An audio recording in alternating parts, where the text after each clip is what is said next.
Bismillahirrahmanirrahim. Littafin ɗan acaɓa kashi na 10. Wata asibitin kuɗi suka wuce aka kuwa karɓe su. Jumma ita ta yi jawabin karya na cewa Hauwa da Algabit mata da miji ne. Auren gida aka yi musu, shine Hauwas ta je aka yi mata allurar zubar da ciki. Allah sarki, a can Agadas kuwa ɗan karamin hauka boka ya aza ganin an waye gari babu Algabit. Wannan ya sa shi wa Adams da Laminu kurciya suka bar garin ba tare da sun shirya ba. Abin duniya goma da gomiya tara duk komai ya cakuɗe ma sarki, ita Umma ba a magana. Wani boka ya tabbatar ma da sarki tabbas mahaifin Algabit shi yayi ma Adams kurciya. Wannan dalili ya saka sarki harzuka ya cinna ma gidan boka mahaifin Algabit wuta, tuni ya kone murƙus zindir lokacin da Hauwa ta farka da sunan yayanta Adams a bakinta, wanda hakan ya harzuka Algabit dan a duniya babu wanda ya tsana sama da Adam. Bayan kwana biyu aka sallame su daga asibiti. Wani ɗan ƙaramin gida mai ciki biyu ya kama musu haya. Juma da Hauwa ɗaki guda, shi kuma Algabit ya ɗauki ɗayan. Sosai take samun kulawa daga wajen jakadiyarta. Zuwa yanzu kuma ta san da ba sa garin Agadas. Ya kamata mu koma gida saboda nan ba mu san kowa ba, sannan yin auren mu shine kwanciyar hankalin mu baki ɗaya. Hauwa ke faɗa. Shi kuwa Algabit hararanta yayi yace, tunda yanzu kin bar sona, ai dole ki faɗa haka. Ina ce dai ke shaida ce, iyayenki ba ƙaunar auren mu suke ba. Hauwa ta goge kwalla ta ce, Algabit dole ne mu koma gida saboda ta hanyar ce kawai za mu samu cikar burin mu. Ya katse ta da cewa a'a ko ɗaya, ki bar wannan maganar.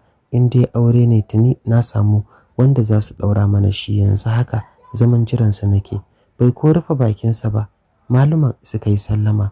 Abu kamar wasa sai gashi an ɗaura aurensu, inda maluman suka gudanar da komai akan shari'a. Hauwa sosai ta yi kuka saboda ko kaɗan ba haka ta tsara bikinta ba, sai dai babu yadda za ta yi, alkalamin kaddararta ne. Juma ta karɓi kuɗi ga Algabit ta je kasuwa ta yi musu sayayyar abubuwan bukata. Ɓangaren guda kuma sai gyaran amarya take dan ango ya nuna matarsa yake so.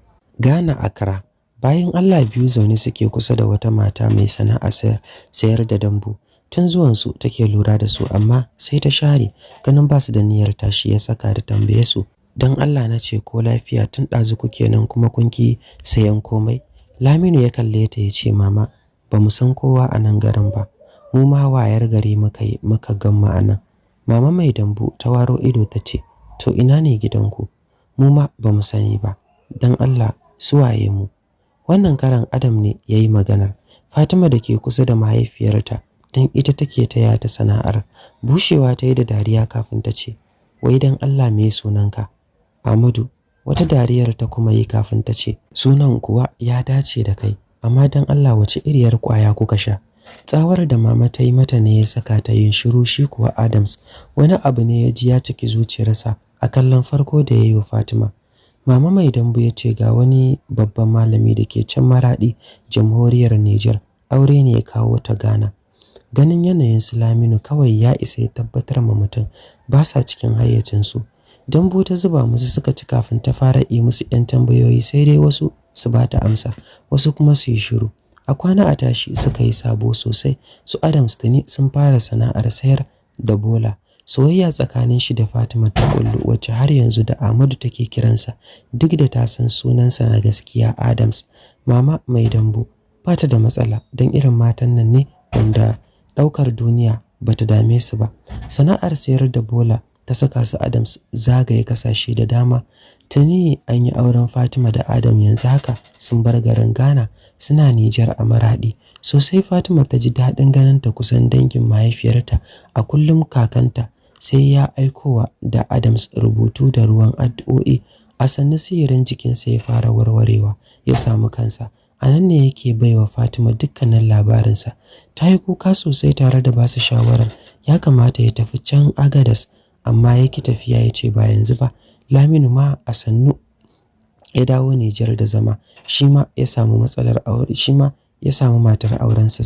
Sosai suke zumuncinsu ta waya saboda ba a gari guda suke ba. Fatima an samu ciki mai shegen laulayi da kwaɗayi, a kullum cikin yi wa Adams list ɗin abin da take son ci take. Lokacin da cikin Fatima ya shiga wata na 7 ta fara yin wata iriyar rashin lafiya ta tashin hankali. Magani ake amma kamar ana ƙara mata cutar. Ganin na asibitin bai ba.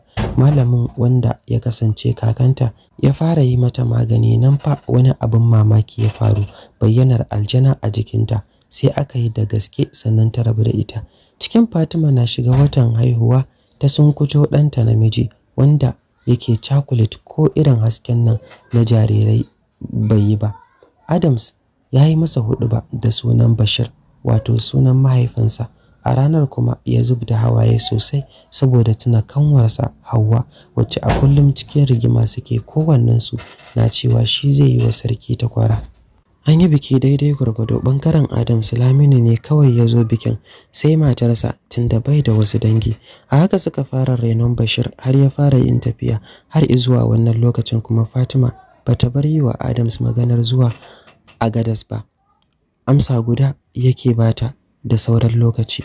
Bashir na zaune yana wasa haɗe da gwarancensa. Wani ƙadangare ya lalabo ya kama wata 'yar ƙaramar fara. Bashir ya kama ƙadangaren ya cire farar daga bakinsa, sai dariya yake. Farar ta tashi sama, ta haye bisa igiyar shanya, tana mai kurawa Bashir ido. Wani irin kuka Bashir ya fashe da shi kafin ya rarrafa ɗaki gun mahaifiyarsa. Ta ɗauke sa ta shiga rarrashinsa, sai dai yake yin shiru. Ta fito waje ta yi masa wanka kafin ta goya sa a baya, tana ririta shi. An ɗauki lokaci kafin bacci ya ɗauke sa, sai ajiyar zuciya da yake. Sai da baccin ya yi nisa sosai sannan ta shimfiɗe sa. Nan ta ci karo da birdima da jikinsa ya yi da wani irin ja. Hankalinta ya tashi, ta kira Adams wanda ya fara aiki a nan wata asibiti. Murya na ɗan rawa ta ce Bashir ne babu lafiya, duk jikinsa ya yi ja kuma kamar da zazzaɓi zai kama shi. Ok, ki shigo a daidaita ki kawo su asibiti. Da to ta amsa kafin ta kimtsa ta nufi asibitin. Bayan ya duba ɗansa ya mishi allura kafin su dawo gida. Ashe wasa farin girki, don kuwa tamkar an ƙara ciwon. Haka cikin Bashir ya daɗa yin ja. Wannan ranar Fatima a sanye ta yi shi. Wani irin mugun son yaron take yi, fiye da yadda kowa ke ɗaukar ɗan fari. Zuwa dare Adams ya dawo daga aiki sosai, ya yi mamakin ƙaruwar ciwon.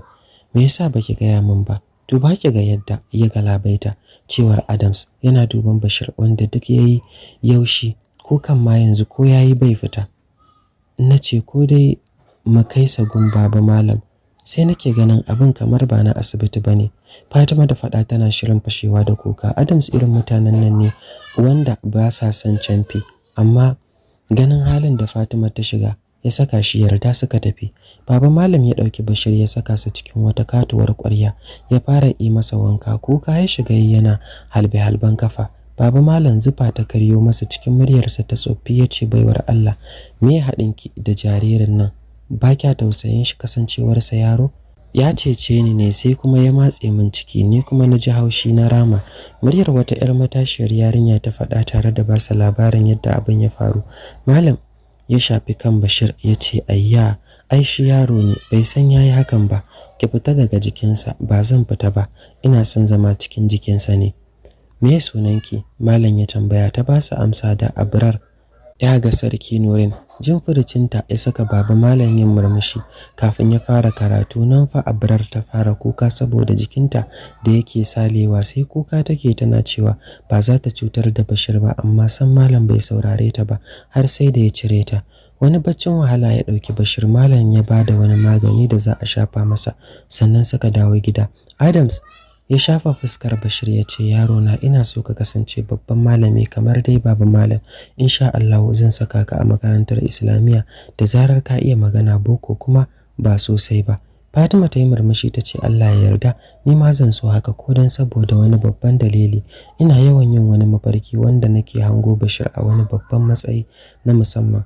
Adam ya kalle ta ya ce yauwa matata, dan Allah ko baya raina ki cika min wannan burin. Fatima ta bata fuska ta ce mutuwa kuma?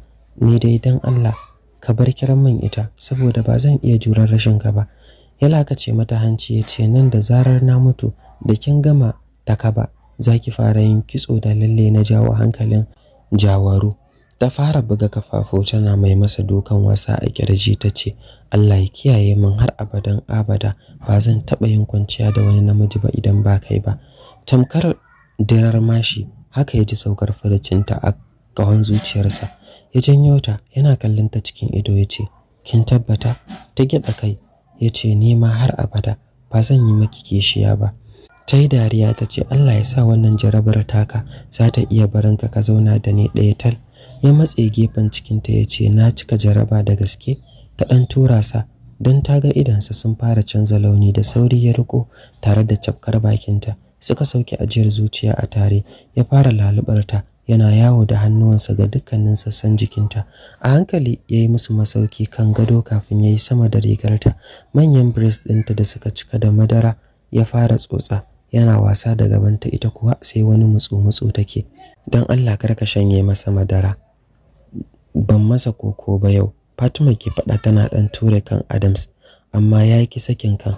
Can ya ɗago ya kalle ta ya ce, to gyara min na shiga muhallina tunda an nuna wannan na Bashir ne. Ta turo baki kafin ta tashi ta yi position ɗin da ya fi so. Shi kuwa dariyarsa ya gimtse saboda ya san sarai bata fiye son goho ba. Ta saki ƙara ta ce, don Allah ka bari, wallahi har cikin hanjin cikina nake ji. Bai saurare ta ba, ya ci gaba da yin aikinsa. Zindir. Ranar daren farkon su Hauwa sai da Juma ta toshe kunnuwanta saboda ihu da kukan Hauwa. Bangare guda kuma tana jin irin yadda Algabit ke sambatu haɗi da nishi. Wata iriyar sha'awa lamarin ya saukar mata. Ta limshe ido da tunanin sarki yadda ya yi having sex da ita a kowane lokaci in sun keɓe. Ita ɗin kwarkwararsa ce tun asali.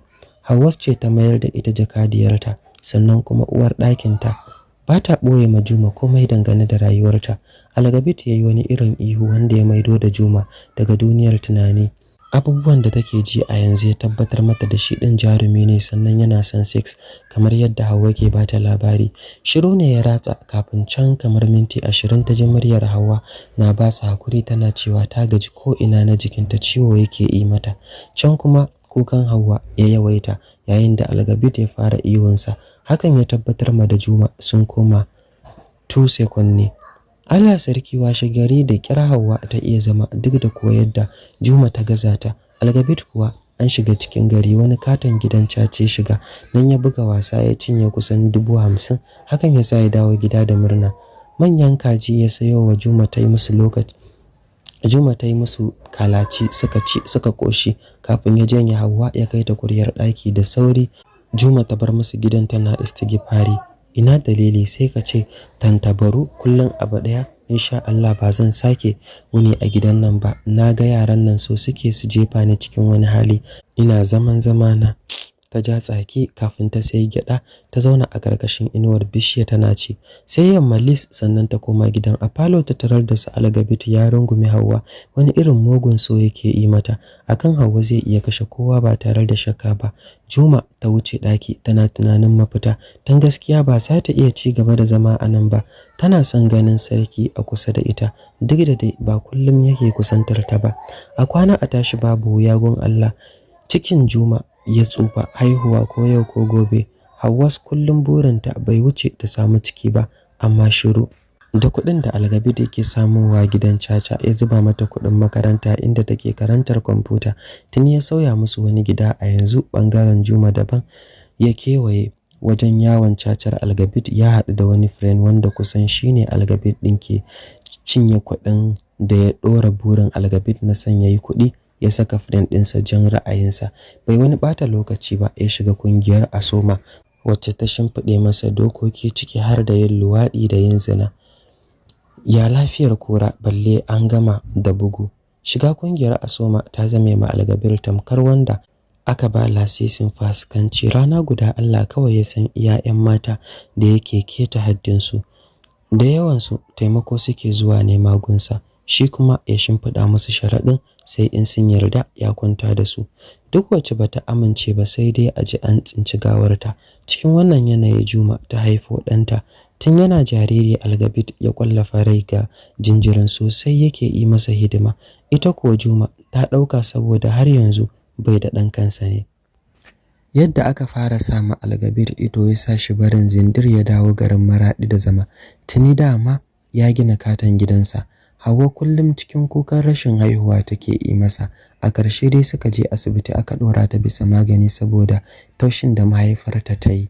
Cikin ikon Allah ta samu ciki sosai suka yi murna, sai dai yana kaiwa wata 2 kungiyar Asoma ta bukace sa. Kamar daga sama Hauwa sai jini ta gani yana mata zuba. Ana zuwa asibiti aka ce cikin ne ya zube. Alkabir sosai shi ma ya ji zafin cire cikin dan cikinsa da kungiya ta ɗauka amma babu yadda zai yi, sai ya shiga baiwa Hauwa ƙwarin gwiwa. A haka har aka ɗauki shekaru 5. Ahmad dan Juma tuni yayi wayo, yana kiran Algabit da dadi, ita kuma Hauwa momi, dan tuni rikonsa ya dawo hannun momi tun bayan da Juma ta yaye sa. Horizon Hotel. Banda gurnani babu abin da ke tashi a ɗakin. Dadi ne kan ruwan cikin wata 'yar baby wacce ba za ta wuce shekara 20 ba. Duk da ba virgin bace, amma dadi yafi karfinta sosai, nesa ba kusa ba. Kuka kawai take tana neman ya kyale ta, amma ina dadi bai jin kira, sai sukuwa yake kanta. Tsawon lokaci kafin ya sauka a kanta, yana goge diks ɗinsa da wani kyalle. Yarinyar ta ware idanuwanta ta dube sa, karjejin kato da shi daga zuwa neman taimako ya murkushe ta. Muryarta ba ta fita sosai, ta ce duk abin da kai da 'yar wani kai ma sai an yi da 'yarka.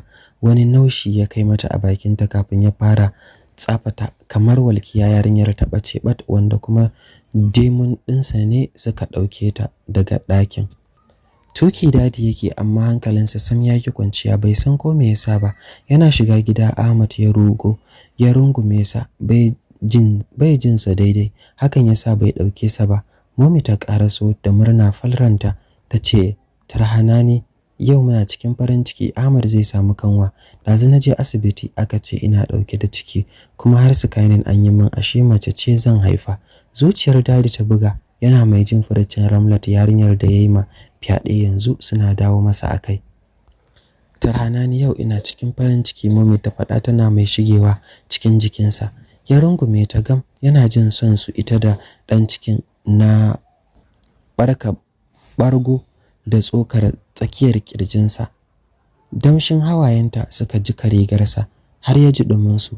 Ya ɗan cire ta daga jikinsa, yana kallon ta kafin ya tambaye ta, menene Tarhani? Ta goge hawaye ta ce, na tuno da gida ne, me zai hana mu je tunda yanzu mun samu karuwa. Ina ga albarkacinsa za su yafe ma. Fuskar dadi ta yi baki, ransa ya ɓaci. Cikin masifa ya ce, duk ranar da na jikin saki ambaton ko garin Agadas ne, sai na yi miki abin da baki taɓa zato ba. Ku ya nufi ɗakinsa ya bar ta a nan tsaye. Juma ta ƙaraso ta dafa ta ce, ki hakuri, amma jadawalin komawar mu Agadas baya nan kusa, sai an ɗauki shekaru masu tsayi, don haka ki cire hakan daga zuciyarki. Ta goge ido ta ce, amma Juma, ai su ɗin iyaye ne, me yasa ba zan je na nemi albarkarsu ba? Juma ta yi wani murmushi wanda ita ɗaya ta san ma'anarsa, kafin ta ce, uwar ɗakina, ke yarinya ce har yanzu baki san wa kike aure ba.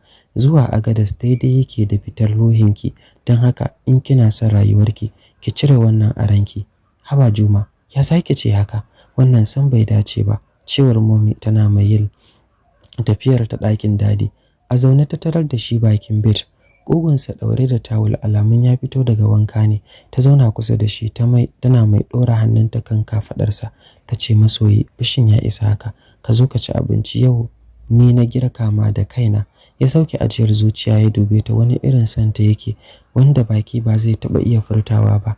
Ya lakaci hancinta ya ce, Allah ya sa dai yayi daɗi, dan an ce mata masu ciki sun fiye sangarta. Ta yi dariya, ta ɗan kishingiɗa a kan jikinsa ta ce, Allah hoffi ya yi daɗi sosai, ina ga yau sai ka yi santi da yawa saboda girkin na daban ne.